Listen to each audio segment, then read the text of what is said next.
Olá, queridos amigos, tudo bem com vocês? Sejam bem-vindos ao canal Fala Sério Pastor. É uma alegria estar com vocês aqui para nós compartilharmos a palavra do Senhor, para falarmos de assuntos que são importantes para nosso crescimento espiritual. Hoje eu estou em excelente companhia, eu estou com meu amigo aqui, o Leandro Dalla. Prazer. Pois é, e nós vamos conversar um pouquinho sobre um tema que é muito relevante. Fica com a gente até o final desse vídeo. Se não é inscrito aqui no canal, se inscreva. Eu vou logo mais apresentar o canal do nosso querido amigo Leandro Dalla para você se inscrever lá também. E eu tenho certeza que você vai gostar desse vídeo. Então já compartilha com seus amigos, deixa o like para que o YouTube entenda que tem relevância esse conteúdo e fica com a gente até o final.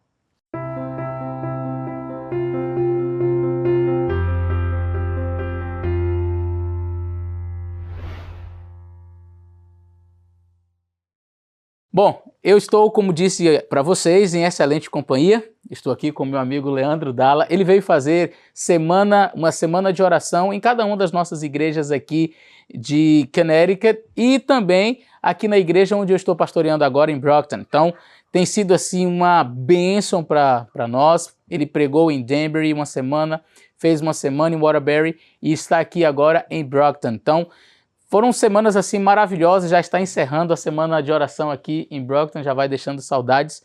E, bom, eu vou deixar que ele se apresente melhor e fale também do canal, para que as pessoas possam se inscrever no seu canal. Bom, pastor, é um prazer estar aqui com você. A gente já se conhecia há algum tempo, mas a gente se encontrou pela primeira vez, né, pessoalmente aqui na América. E tem sido uma bênção para nós também, já estamos aí terminando a terceira semana de oração aqui.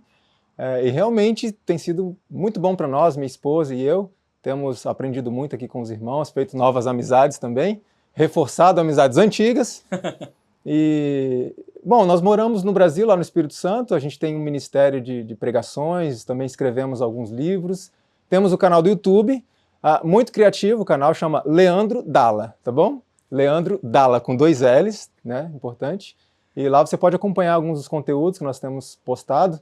E é um prazer estar com vocês nesse canal aqui tão especial, tão abençoado e tão abençoador também. Então, se você não é inscrito no canal do Leandro Dalla, se inscreva neste canal. Tem conteúdos assim muito bons, eu recomendo, eu tenho acompanhado alguns vídeos do canal. E assim, hoje nós vamos falar de um assunto bem eu diria assim, sensível, né? É um tema sensível. E a gente vai falar sobre este livro aqui que o Leandro escreveu recentemente. Deixa eu ver se eu consigo mostrar aqui assim para vocês.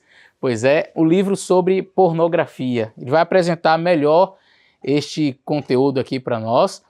Excelência, eu lembro que quando você apresentou o seu livro, você falou de pesquisas. Eu lembro de uma que me chamou muitíssimo a atenção. Essas pesquisas, acredito que estão aí. Eu tive o privilégio de ler o livro, eu até prefaciei. Prazer meu. E esse livro aqui, ele traz algumas pesquisas, por exemplo, eu não lembro agora quais são as empresas, mas do faturamento e uma dessas de pornografia, você lembra quais são as empresas? Sim, na verdade a pesquisa que eu pus aí foi a última que eu tive acesso de 2006, né? Já faz um bom tempo, mas naquela época, em 2006, para ter uma noção de quanto isso deve estar maior hoje, em 2006, a indústria pornográfica no mundo, ela faturava mais de 97 bilhões de dólares no mundo. Aqui nos Estados Unidos estava em torno de 13 bilhões. Pra você ter uma ideia, 97 bilhões naquela época, no mundo, era mais do que a Microsoft faturava. Aliás, mais do que o dobro do que a Microsoft faturava. E aqui na América, 13 bilhões, naquela época você juntava todas as ligas esportivas do país, nossa, que são muitas e ganham muito dinheiro. A pornografia, a indústria ganhava mais. Só que tem um detalhe. É uma indústria que vende aproximadamente 20% dos seus produtos. O resto é de graça. Os sites são de graça, basicamente tudo é de graça. Como é que então essas empresas, a empresa pornográfica fatura mais do que Como que dá isso aí? Como que acontece? Até 80%, a última pesquisa que eu vi, da pornografia na internet, ela é de graça, até 80%. Só que a pornografia ela tem um efeito, um mecanismo no cérebro humano, que quando a pessoa assiste a pornografia, há uma hiperestimulação de substâncias e neurotransmissores ligados ao prazer da pessoa. Só que isso é muito exagerado, não é natural, não é saudável.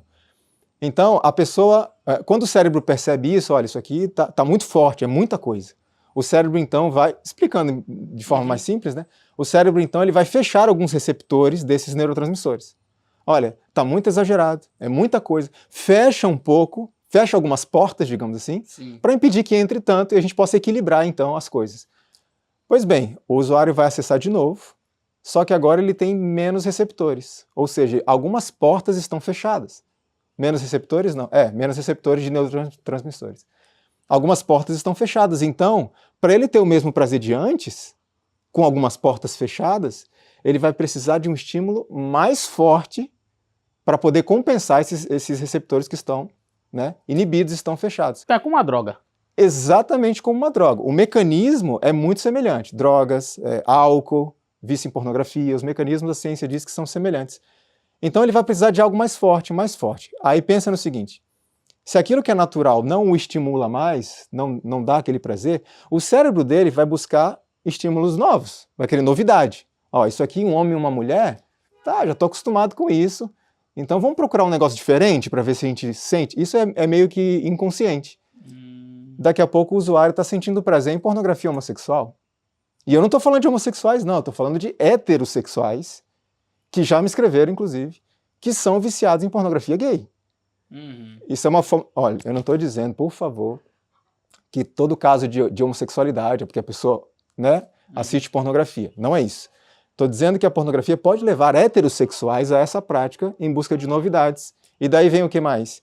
Pedofilia, que é um estímulo novo, diferente, que o cérebro busca. Vem zoofilia, vem necrofilia, vem uma série de filias, aí entram os sites. Os pagos.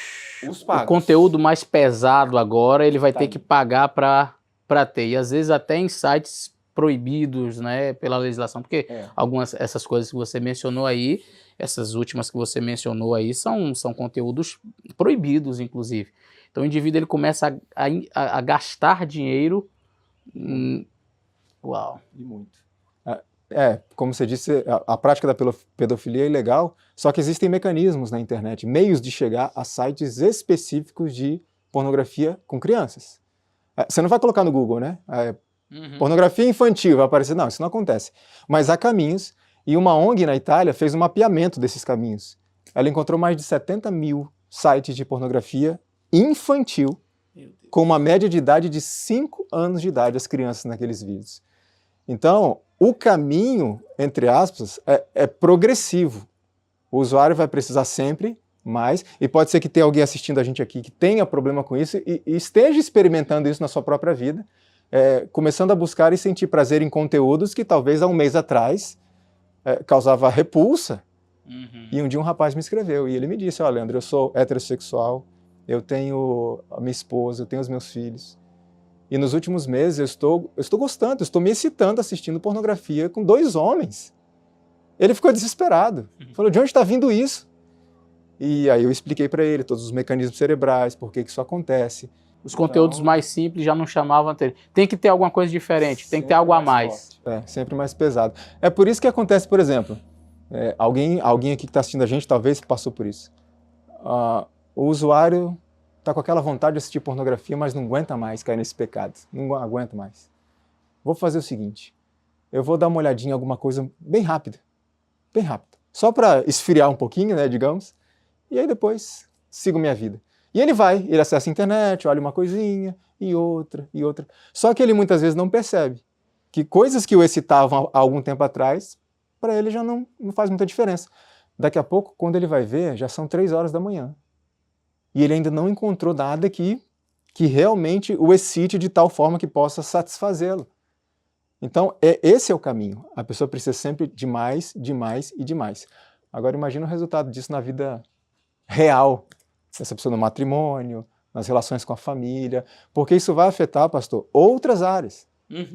Se a pessoa tem os seus mecanismos do sistema de recompensa do cérebro desregulados, ele não consegue sentir prazer com coisas naturais e saudáveis, é claro que vai acontecer no dia a dia. Ele não vai ter prazer nas coisas normais do dia a dia, nas relações normais e saudáveis do dia a dia.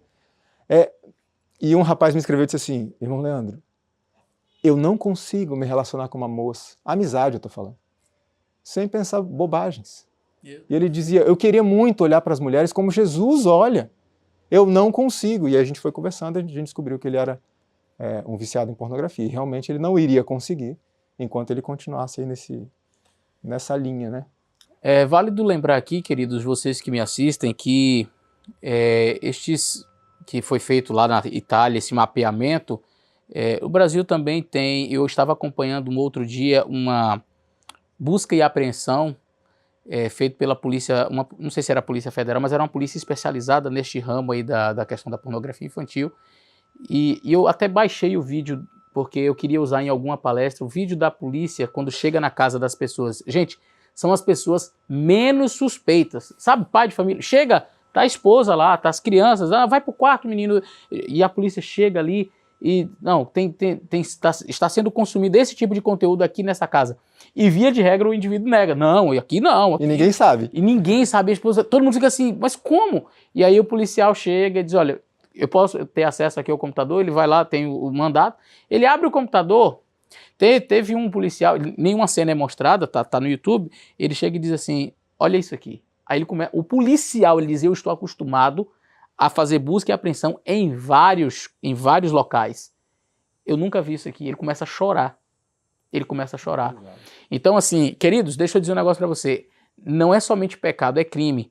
E saiba que esse tipo de acesso, esse tipo de busca pode levar a polícia à sua casa. Então, é um alerta que a gente faz também, que não é apenas um conteúdo que a gente diga assim, isso aqui é apenas um pecado que você precisa abandonar.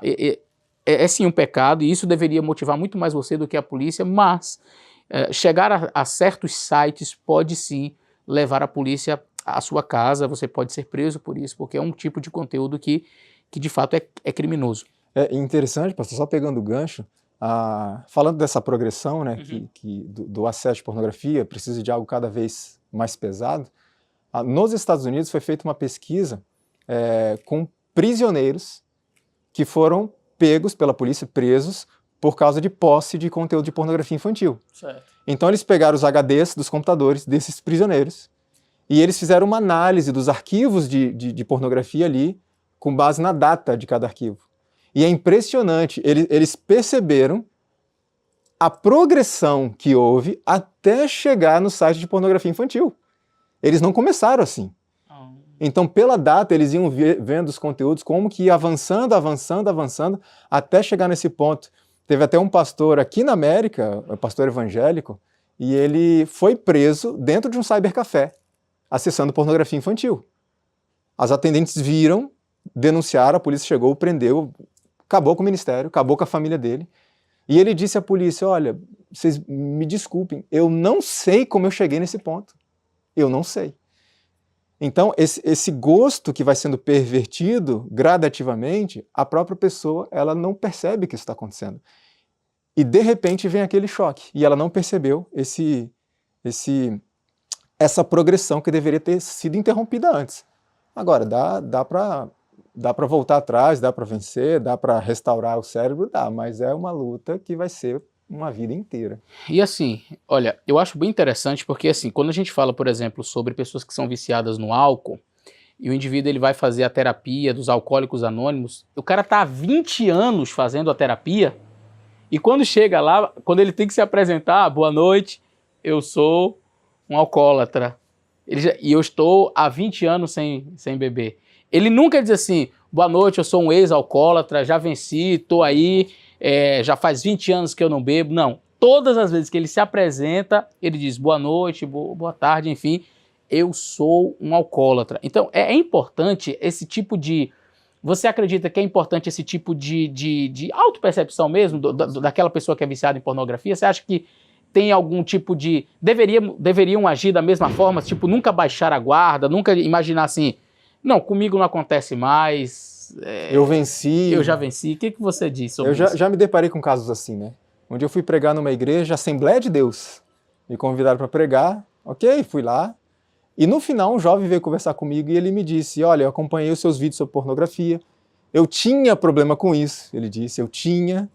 E aí, por quê? Eu comecei a seguir as suas orientações, com disciplina ali, com vontade. E aí, irmão, eu queria te dar muito um abraço porque eu venci. E eu disse a ele, amigo, eu estou muito feliz por isso. Mas não diga eu venci. Diga assim, ó, eu venci hoje. Estou vencendo. Hoje eu estou vencendo. Amanhã de manhã é uma nova batalha. Por quê? Quando alguém diz assim, olha, eu sou um ex-usuário de pornografia, a pessoa precisa ter a consciência de que se você foi tentado nessa parte e caiu nessa parte, muito provavelmente o diabo vai tentá-lo para o resto da vida, nesse ponto, porque ele conhece a sua fraqueza. E sabe que a pornografia enfraquece ainda mais a pessoa. Então, a ideia é, eu venci hoje, amanhã, nova batalha. Venci hoje, amanhã, nova batalha. Então não é que eu venci, é que eu estou vencendo dia após dia, porque é como o senhor disse muito bem. Quando a pessoa chega à conclusão assim, não, eu venci, ela baixa a guarda. Aí já era. Ah, não vou cair nisso, não vou cair nisso. E para vencer pornografia requer mudanças muito radicais na vida da pessoa e muitas dessas mudanças é para sempre. É para sempre. Olha, eu diria que talvez o vício da pornografia seja mais difícil, inclusive, do que o das drogas. Eu não sei se eu estou certo, mas eu vou apresentar o meu ponto. Eu vou apresentar o meu ponto. Olha, quando o indivíduo diz assim, olha, eu quero deixar o álcool, um dos conselhos que as pessoas que lidam com essas pessoas que querem abandonar álcool, os professores, aqueles que estão ali para ajudar, dizem o seguinte, olha, afaste-se daqueles amigos do bar. Então, por exemplo, eu tinha um grupo de amizades. Eu sei que se eu for para casa deles, todo mundo vai colocar cerveja, todo mundo vai colocar uísque, todo mundo vai beber. Eu sou o único que não vou beber, então eu tenho que me afastar. Eu vou me afastar de amigos da bebida, eu vou me afastar dos ambientes da bebida. E um indivíduo usava drogas, usava cocaína, usava qualquer outro tipo de droga. Se afaste daquelas pessoas que usavam, se afaste daquele que te vendia, se afaste do ambiente onde você usava. E o indivíduo se afastando é muito mais fácil. O problema é que a pornografia hoje, você está andando na rua, aparece um outdoor com uma mulher, a propaganda é da sandália, mas a mulher tem que estar praticamente sem roupa. Você nem olha para a sandália. Exato. A propaganda é do carro, mas a mulher é sem roupa. Você está assistindo uma coisa na televisão, de repente, uma propaganda. Você está vendo alguma coisa num site, um pop-up, alguma coisa que aparece ali com uma propaganda. Enfim, e principalmente se você já consumiu esse tipo de conteúdo no passado, há registro na internet, ele de repente joga. E mesmo sem você ter consumido, o Satanás sabendo, ele joga ali aquela propaganda. Ou seja, você é assediado o tempo todo. Então, eu vou me afastar do ambiente, vou me afastar das pessoas. Era um negócio virtual. Então, você passa tendo outdoor, só se você sair do planeta. Então, a luta parece ser muito maior, né? E você pode até sair do planeta. Ainda tem um problema, mesmo fora do planeta. Eu tenho amigos que têm problema com isso, estão lutando, e tem um em especial que ele saiu da cidade grande, foi morar na zona rural, para poder ajudá-lo nessa batalha. Só que qual o problema, comparando com o usuário de drogas? Quando o usuário de drogas se abstém da substância, há uma desintoxicação. O corpo vai eliminando aquilo. A substância da pornografia, ela fica armazenada. Então, mesmo que você saia do planeta, por um bom tempo mesmo, e isso é uma das grandes dificuldades de vencer isso, e nós não estamos dizendo que não dá para vencer, mas torna mais difícil a batalha, é que você leva a tentação consigo e essas imagens demoram muito para desaparecer. Por quê? Porque o estímulo ele é tão poderoso no cérebro que aquilo fica marcado por um bom tempo. É a mesma coisa que uma pessoa, por exemplo, que presenciou um assassinato. Uhum. Aquilo é extremamente forte para a nossa mente. Isso fica guardado na mente. Então, é o mesmo caso. Saiu do planeta, ele ainda vai ter a substância armazenada no cérebro dele por muito tempo. Foi morar na roça. Esse amigo meu foi morar na roça. A luta dele continua, de certa forma. Ele tem vencido, mas continua de certa forma. Então, é sim mais difícil vencer pornografia do que drogas. Droga custa caro. Uhum. Droga é ilegal, pelo menos no Brasil.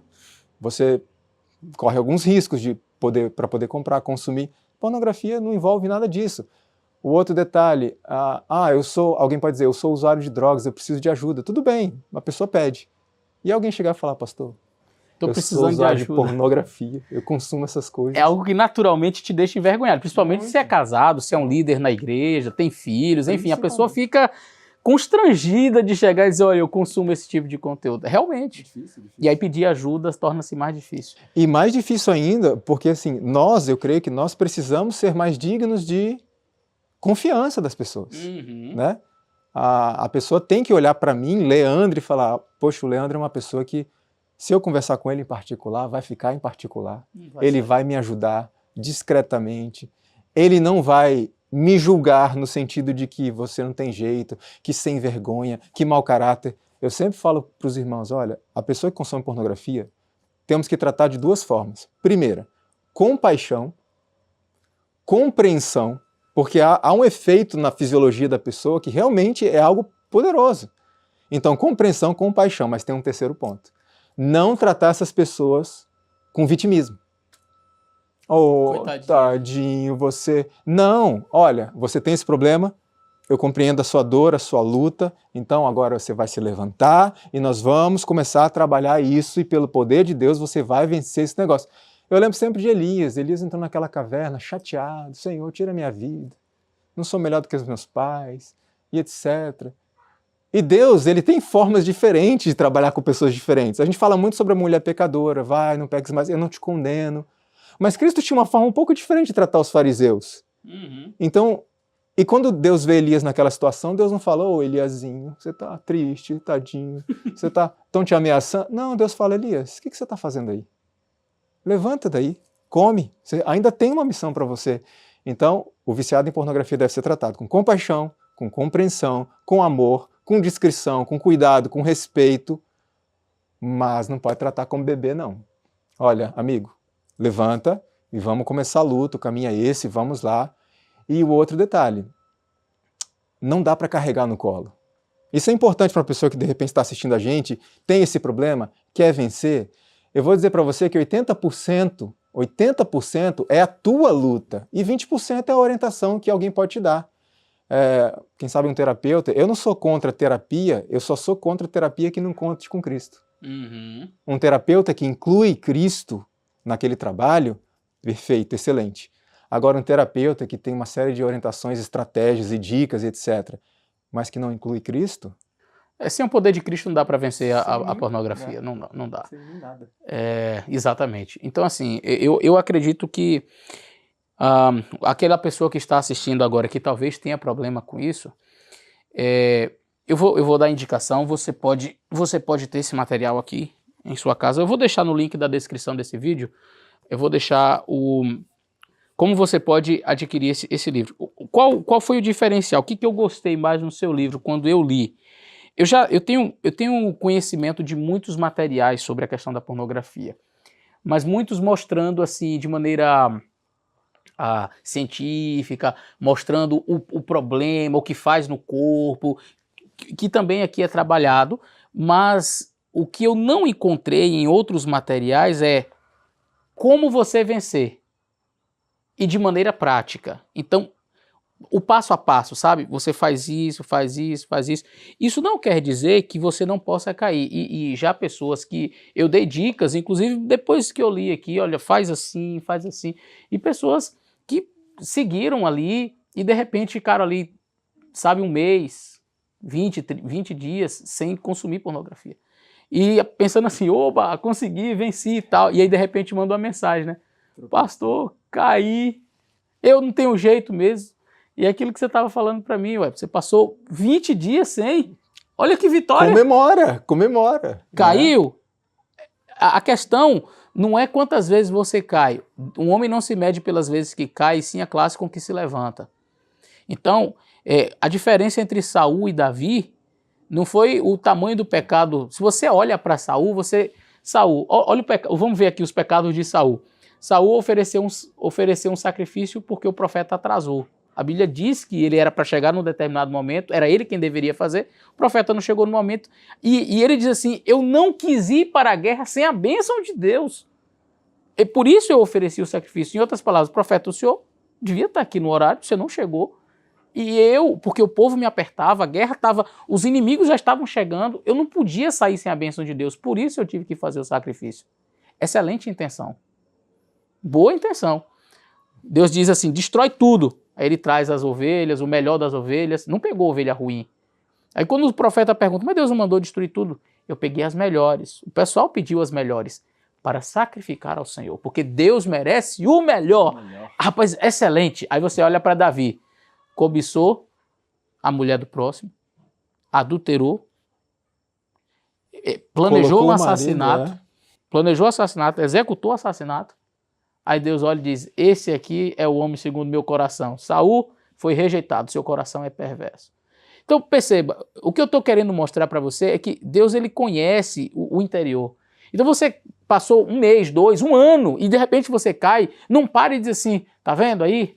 Eu realmente não tenho jeito, olha só, eu já prometi, eu já chorei, disse ao Senhor, eu nunca mais vou fazer e eu me pego fazendo. Levanta. A diferença entre Saul e Davi é que Saul achava que o coração dele realmente era bom. Ele queria se convencer da própria mentira dele. Ele estava dizendo ali que estava pegando, não, eu sacrifiquei porque... Deus conhece o coração. Não dá para mentir para ele. Não dá para mentir para ele. Então, caiu, disse, Senhor, caí. Senhor, fui sem vergonha mesmo. Senhor, eu baixei a guarda. Senhor, eu estou aqui mais uma vez, já te prometi que eu não ia fazer. Senhor, eu já pedi a tua ajuda. Eu disse ao Senhor que eu não queria mais cair. E olha eu aqui no mesmo pecado, Senhor. Mas ainda bem que o Senhor é um Deus misericordioso e o Senhor pode apagar a minha transgressão. Senhor, eu estou recomeçando. E deixa eu dar uma dica, não sei, isso aqui não está no script, mas talvez pare de contar o tempo. Como disse o Leandro, é hoje que você tem que vencer. Sabe, quando a gente fica assim, 3 anos, contei 2 anos, contei não sei quantos meses, aí quando você cai, você diz, ai, foi tudo por água abaixo. Não, se você não está contando, só pensa assim, é um dia que eu tenho que, eu só preciso lutar aquele dia. E o pior é quando alguém fica contando, tô contando, assim, há pessoas que me escrevem e falam, não, já estou tanto tempo, mas isso é uma questão entre nós ali, né? Ele quer relatar a mim que está caminhando, que está progredindo. Mas muitas vezes há um risco envolvido nisso, que é o quê? Poxa, eu já estou há 2 anos limpo da pornografia. Isso não me afeta mais. Rapaz, ou isso não me afeta mais, ou eu posso dar uma caidinha hoje. Já foi 2 anos. É claro que uma pessoa que está no caminho com sinceridade, como você disse, ele nunca vai pensar dessa forma, né? Nunca. A gente não está falando aqui de, vou passar 3 meses, dou uma quedinha, depois volto à luta. Não é isso. É a pessoa que está realmente lutando. Deus conhece o coração, como você disse. Então, às vezes, quando você fica contando, há esse risco. Ao lado de um ponto positivo, que talvez seja, olha, estou vendo o meu progresso. Já estou tanto tempo, legal, estou vendo o meu progresso. Mas há o risco, realmente, de você se sentir, como você disse bem, confortável. Peraí, já estou há 2 anos, então, vou relaxar agora porque já estou há 2 anos. Não, isso aí, desculpe dizer isso para você que tem esse problema, a gente repete e reforça, não estamos dizendo que não tem salvação, que não tem vitória para você. Mas você provavelmente vai ser tentado e vai ter que manter-se em guarda para o resto da sua vida. É uma batalha para o resto da vida essa. Mas há vitória. Amém. Mas temos que ter essa consciência de que manter-se em guarda constantemente. E a vitória é diária. É um dia de cada vez. Não é a vitória por ano. Exatamente. E assim, como eu estava falando, eu encontrei orientações práticas. Então, pastor, quer dizer que se eu fizer tudo que está aqui certinho, então eu vou vencer. Há pessoas que têm maior facilidade para vencer determinados hábitos do que outras. As pessoas são diferentes. Há pessoas que, seguindo, às vezes, 2 itens, conseguem lidar melhor. Há outros que, seguindo todos, ainda caem de vez em quando, sabe? Mas o que eu achei importante é o fato de que aqui eu encontrei nessa literatura aqui, neste livro, orientações práticas. Eu disse, isso aqui eu preciso passar para os meus jovens, eu preciso passar para a minha igreja, porque, de fato, às vezes a gente está lutando e os jovens estão lutando e dizem, pastor, eu luto, eu sempre caio. Por quê? Às vezes você está lutando, mas do jeito errado. Exatamente. Sabe? Não, eu oro, mas o orar é só suficiente, e eu não estou querendo dizer que a oração não tem poder, mas às vezes a gente ora para um lado pedindo poder para o outro e vive uma vida que tira o poder do outro lado. Anula, né? Então, eu oro e digo, Senhor, me ajuda, e assisto aquela série que tem aquela cena. Senhor, me ajuda, eu estou orando e estou vendo coisas que não deveria, agindo no meu dia a dia de maneira que não deveria, em conversas que não deveria. Você pode dizer assim, mas é só uma piada, eu estou ali com os meus amigos. Tudo, Satanás não dá uma trégua. Então, isso que ele diz, é só uma piada. É isso que Satanás diz. Fica tranquilo, não vai te afetar. eu acredito que as orientações práticas elas podem ajudar muito, tá certo? E eu vou deixar aqui no link da descrição, como disse, como você pode adquirir esse material, um material fantástico, eu acredito que vai ajudar na sua vida espiritual. E esse material aqui não é só para quê? Porque alguém pode estar assistindo a gente pensando assim, eu não tenho nada com essa questão da pornografia, então muito obrigado, não preciso desse material aí.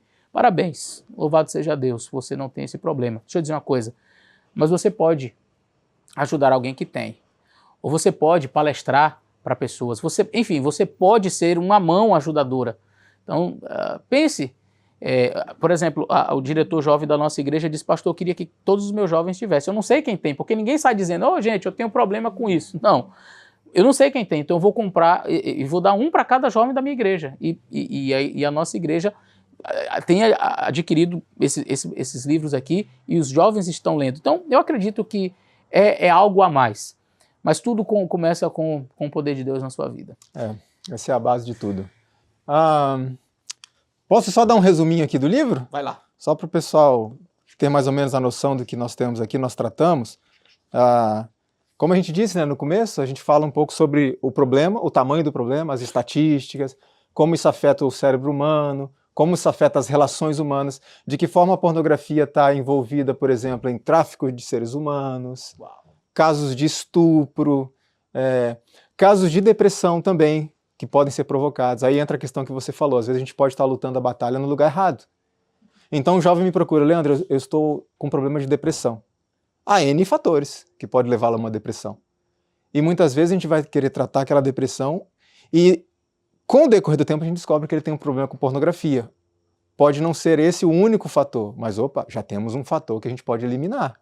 E não está dizendo com isso que gente que tem depressão é porque consome pornografia, tá? Exatamente. Mas isso pode ser. Uma pessoa com depressão a pornografia pode levar a isso. Pode causar isso. Então a gente precisa identificar onde é que está a origem do problema, né? Okay. Então, outra série de fatores, pessoas com dificuldade de relacionamento em casa. Já peguei casos de adolescentes que viviam uma vida afastada dos familiares, né? Muito isolado. E existem pesquisas, eu até coloco aqui no livro algumas pesquisas que mostram que o consumo de pornografia eles fizeram uma pesquisa com adolescentes. Uhum. Foi feita até por telefone, não me lembro agora em qual país foi feito, mas eles descobriram que o consumo de pornografia entre adolescentes causa um afastamento deles e dos seus cuidadores, que pode ser os pais, pode ser criado por um avô e tal, mas eles acabam se afastando justamente por esse fator. Repito, a gente não está dizendo que todo caso de afastamento quer dizer que tem pornografia, mas a gente tem que identificar esses detalhes. O outro capítulo fala então sobre a igreja. Estatísticas relacionadas aos cristãos hoje. Como é que eles estão em relação a essa questão da pornografia? Inclusive, recentemente nós estivemos numa reunião com a divisão sul-americana, a Igreja Adventista está atenta a isso, está trabalhando, para a gente conversar um pouco com os pastores, né, como é que a gente pode lidar com essas situações. Estivemos em algumas uniões lá do Brasil também, União Noroeste, a União Sudeste, que é a minha união. Estivemos ali em algumas associações, então quero dizer para você que a igreja está atenta em relação a isso, está trabalhando. Confesso que permaneceu em silêncio por um bom tempo, mas agora a igreja percebeu o tamanho do problema e tem atuado. Então, nesse capítulo eu falo sobre essa questão, seduzindo a noiva de Cristo, como é que a pornografia pode prejudicar a vida espiritual. O capítulo 5 é um conselho para os solteiros. Opa. Tem que aconselhar esses meninos, não é? Que às vezes a gente fala, olha, não faça sexo antes do casamento, etc. Mas a gente tem que identificar o que está atrapalhando eles de se casarem, né, virgens, uma vida de pureza. E há muitos casos que o problema está aqui, uma pessoa viciada em pornografia. Uhum. No período de solteiro, ela vai se casar e ela vai levar isso para dentro do casamento. Aí entra o outro capítulo, que é o capítulo 6, o algoz do matrimônio. Como que a pornografia destrói o matrimônio? E eu já aconselhei muitos jovens que estavam para se casar. E eu disse, não se case enquanto não vencer.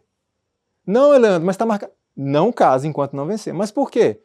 Você vai levar o problema do casamento. Mas quando eu casar, vai resolver, que aí agora eu vou ter a esposa, não vou precisar mais fazer isso. Não vou precisar. E não é. E isso é simples de entender. Por quê? Se ele precisa de um estímulo muito forte para sentir prazer, a esposa não vai conseguir fazer isso. Ele não vai se satisfazer com a esposa. O segundo ponto é efeito comparativo. Ele vai comparar a esposa com as atrizes pornográficas. Isso é inconsciente. O outro detalhe é que um jovem aí viciado em pornografia, ele consome pornografia, ele tem todo tipo de mulher à disposição dele para satisfazê-lo sexualmente o tempo inteiro. Aí ele se casa. Agora não, agora eu vou me satisfazer só com uma. Não vai, é ingenuidade. Então eu sempre falo, olha, não se case antes de vencer, e no capítulo 6 eu mostro por quê. Por que a pornografia na fase de solteiro pode então afetar o matrimônio. E eu dou alguns conselhos um pouco fora da caixinha em relação aos casais de namorados. Porque existem algumas práticas dos casais de namorados hoje que os casados chamam de preliminares para o sexo. Uau. E que o corpo reage, inclusive. Um exemplo, um casal está ali se beijando, aquele beijo, o homem está tendo uma ereção naquele momento. E o que é uma ereção? Um É preparo. preparo do corpo para o sexo. Claro. Então, para Deus não é pecado só o sexo antes do casamento. Para Deus também é pecado estimular o corpo para o sexo antes do casamento. Esse é o capítulo 5. O capítulo 7, a gente dá o alicerce, então, da vitória, a base de tudo, que é o convívio com Deus, estudo da palavra, oração, jejum, vigílias. É aqui que tem que haver o maior empenho. É nisso aqui. A base. A base. Porque às vezes, pastor, a gente está lutando contra o pecado. Não vence, não vence. E a nossa luta não é contra o pecado. Nossa luta é contra a negligência em permanecermos ligados a Cristo, porque é nessa comunhão que o pecado é vencido. Então eu estou lutando contra o pecado, mas não tenho poder para lutar contra o pecado. Então o alicerce da vitória é esse, comunhão com Deus. E não é 5 minutinhos não, tá, irmãos? 5 minutinhos assim, vou ler um salmo, sair para o trabalho. 5 minutos de qualidade. O importante não é o tempo, o importante não é a quantidade de tempo, é a qualidade de tempo. O senhor é pai, né? Eu me pergunto se você passar 2 minutos com suas filhas... Mas é 2 de mas qualidade. Mas é 2 de qualidade. Não, a qualidade tem que ter as duas coisas. Exige uma certa quantidade, né? Uhum. Depois, o alicerce da vitória, ele pode ser anulado por meio das nossas práticas. Uhum. E a gente precisa tomar umas decisões, algumas são bem radicais. Já teve gente que abandonou o celular. Abandonou. Foi numa loja, comprou daqueles. No Brasil ainda tem, tá? Aqueles que só tem SMS ligação, antigos, ainda tem. Se o teu olho te faz pecar... Ora por ele. Faz um jejum por ele. É, né? É isso que Jesus fala? Não. Arranca esse negócio, arranca a tentação. Não adianta levar a tentação com você. Tem que ser radical. Tem que ser, em alguns casos tem que ser bem radical.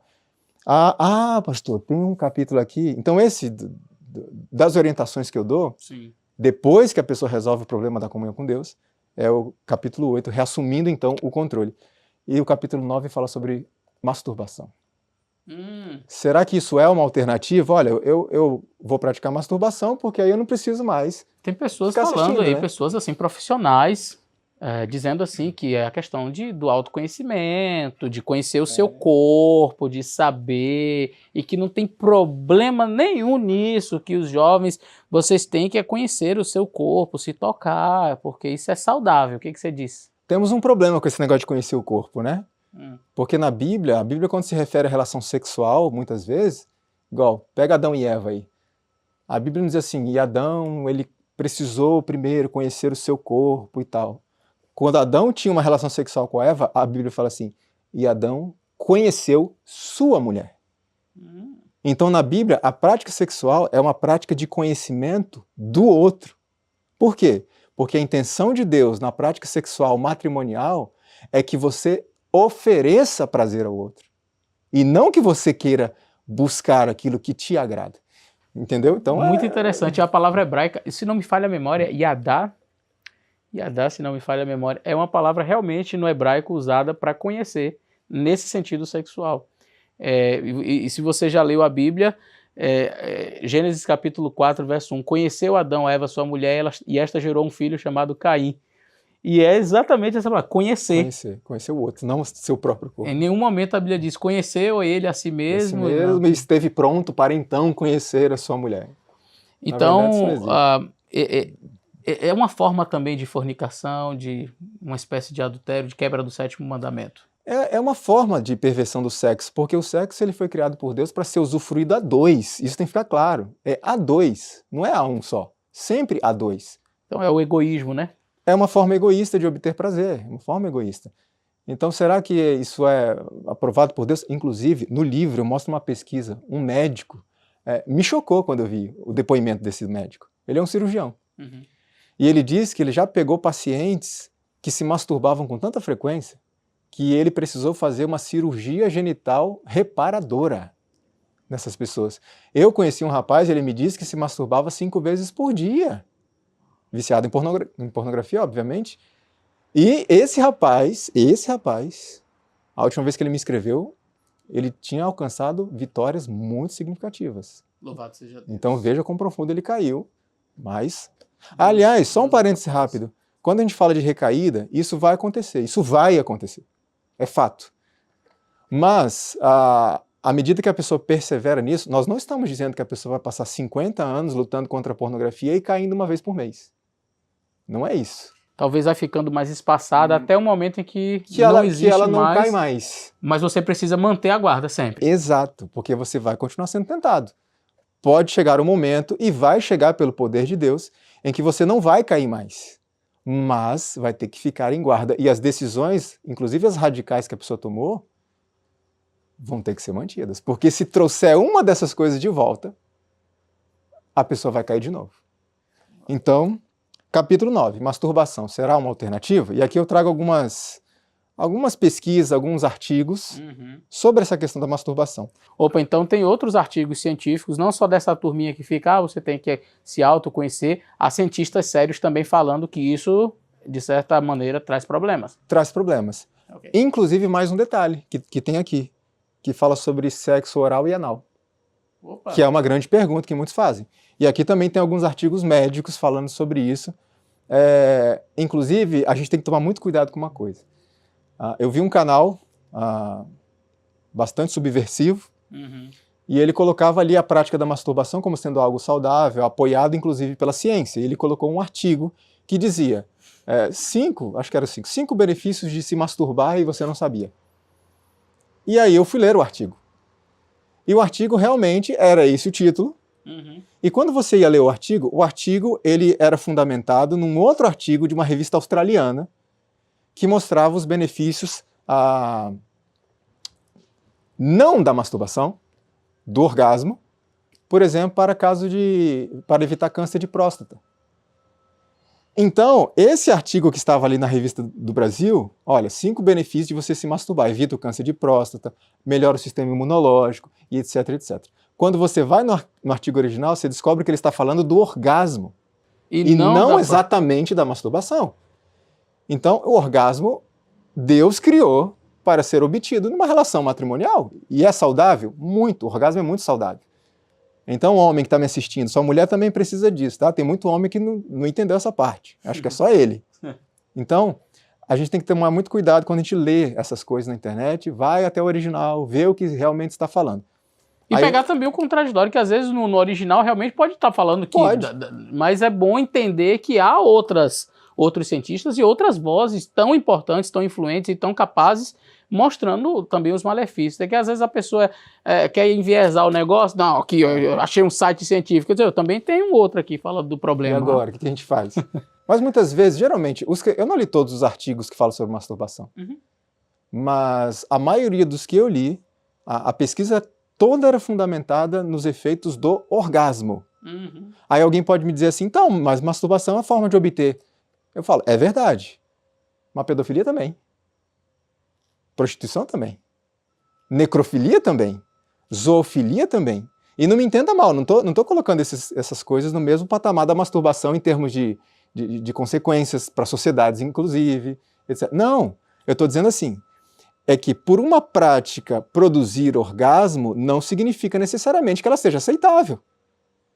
Certo? É a mesma coisa a alimentação.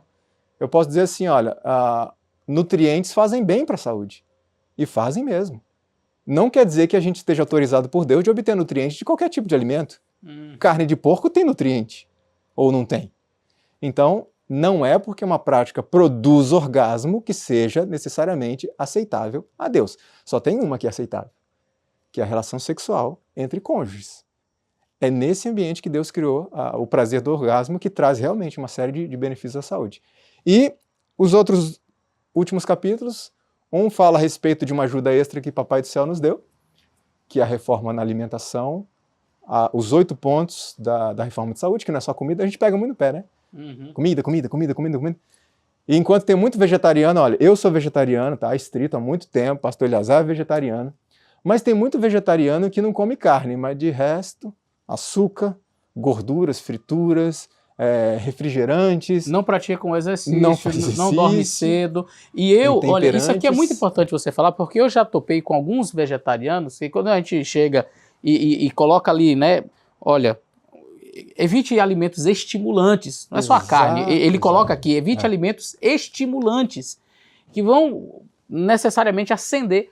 Aí tem vegetariano viciado em pornografia dizendo, rapaz, mas eu sou vegetariano e aqui diz que esse é um ponto que ajudaria se a gente, né? E eu já sou, e agora? Então não tem salvação para mim. Às vezes o indivíduo acha que é vegetariano. Eu vou ver se eu faço um vídeo aqui no meu canal mostrando a intemperância dos vegetarianos, que aí eu me incluo. Porque eu sou vegetariano de nascença. Não, eu erro também nesses pontos. Mas assim, há vegetarianos que não praticam os 8 remédios naturais, né? Não fazem um exercício físico, comem queijo, açúcar em excesso, não bebem água. Não bebem água como deveria, dormem tarde e é um perigo, fica até tarde ali, à noite. Tem mais isso. Aí tá caindo e fica, né? Mas eu sou vegetariano. Não como carne e não está fazendo efeito para mim.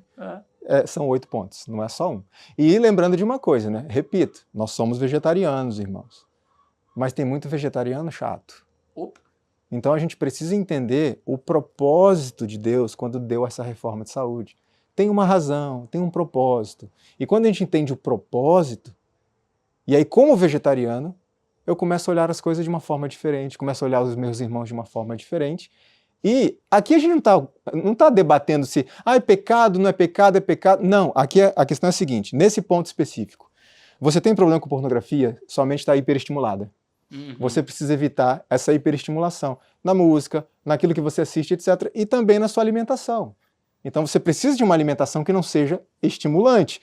Não é uma questão de, vai ser salvo no sol. Eu acho que essa discussão a gente não deveria estar tendo. É verdade. A pergunta que eu faço no livro é sobre a questão do vegetarianismo. Jesus pediu assim? Ele gostaria que fôssemos? Sim. Tá bom, eu amo, eu tenho condições de fazer, porque há casos e casos, há pessoas que não têm essa condição, e Deus entende cada caso, mas se eu tenho, eu quero agradá-lo. Vai ser bom para mim? Vai me ajudar a vencer? Vai.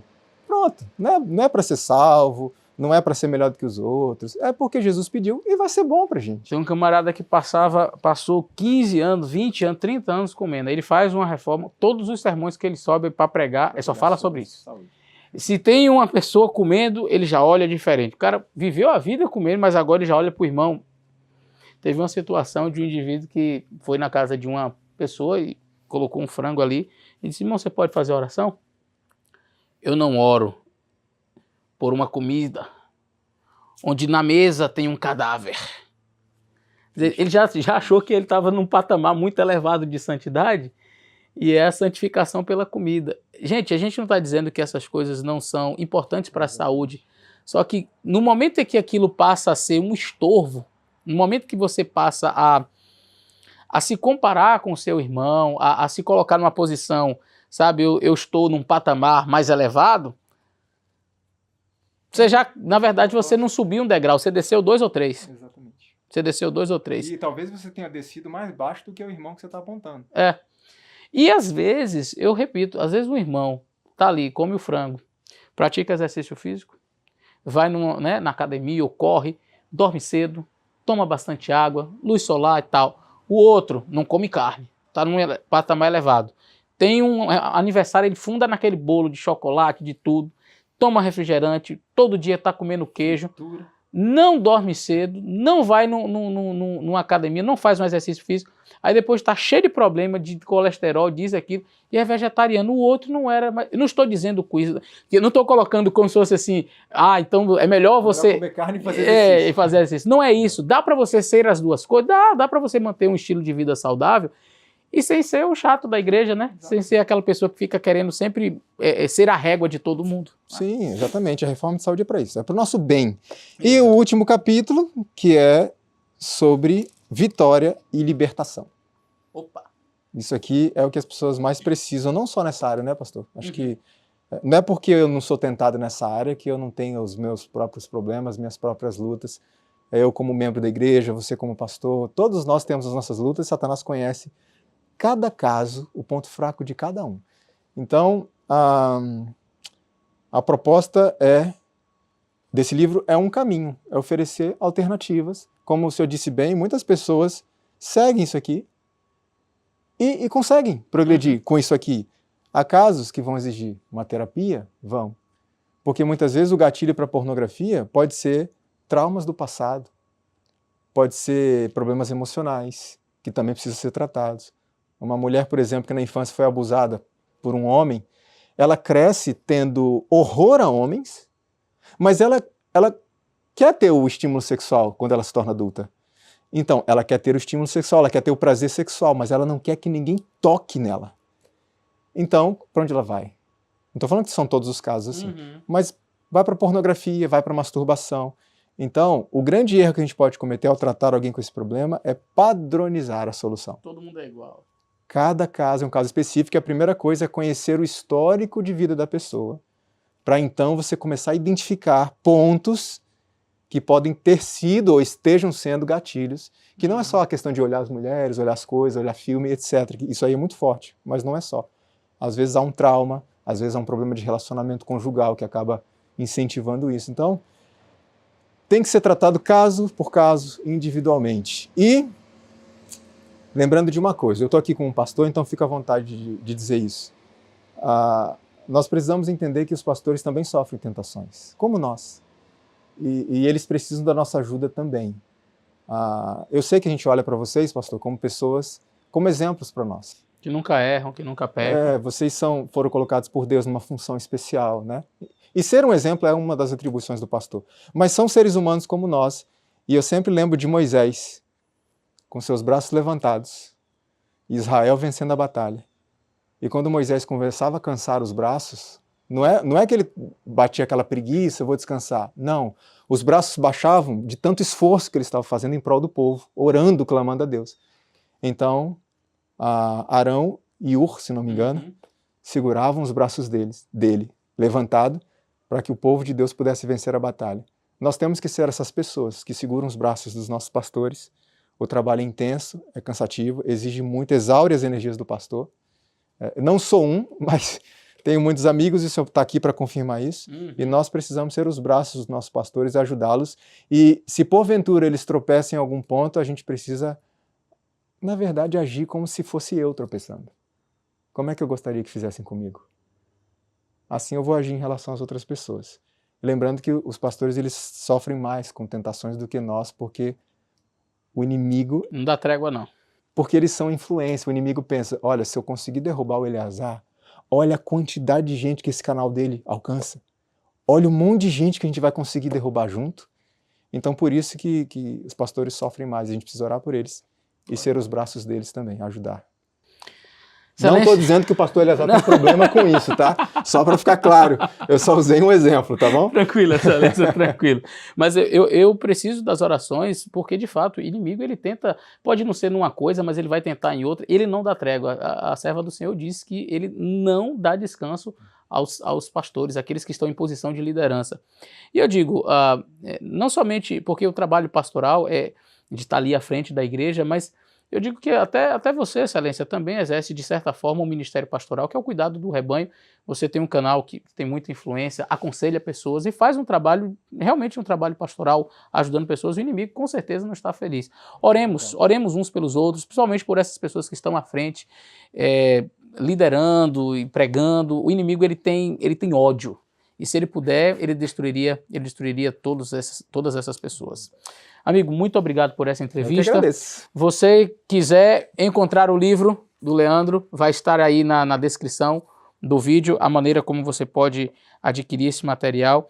Pornografia, o inimigo silencioso. É um livro com 244 páginas, muito bem pesquisado, muito bem abalizado. Tem aqui a Darleide Alves como uma das pessoas indicando o livro, o pastor Werley Gomide, que ele mora no Brasil, né? Ele pastoreia aqui na América. Pastoreia aqui na América. Vosso servo aqui, Eleazar, e também o Dr. César Vasconcelos, que é médico, psiquiatra e apresentador da TV Novo Tempo também. Então são pessoas que referenciam. Então por aqui você já tem realmente que é um material de qualidade excelente. Que Deus abençoe e faço votos de que você, tendo esse material, possa realmente não só ajudar você, mas também a sua igreja. Grande abraço e até o nosso próximo vídeo.